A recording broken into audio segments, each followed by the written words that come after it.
आज बनवूयात सगळ्यांनाच आवडेल असा पौष्टिक आणि चटपटीत नाश्ता। मी इथे मेथीची पानं स्वच्छ धुवून बारीक चिरून घेतलीत।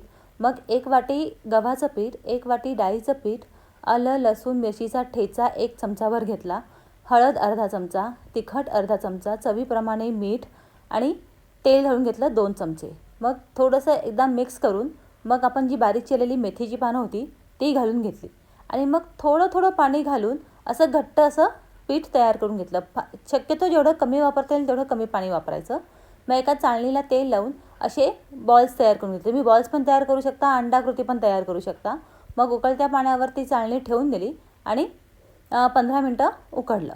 नंतर एका पॅनमध्ये तेल घेऊन त्याच्यावर पांढरे तीळ घालून मग हे जे आपण तयार केलेले बॉल्स होते ते छान परतून घेतले। खूप छान लागतं। तुम्ही तिखट मीठ तुमच्या आवडीप्रमाणे कमी जास्त करू शकता। एकदा नक्की करून बघा आणि रेसिपी आवडल्यास चॅनलला फॉलो करायला विसरू नका।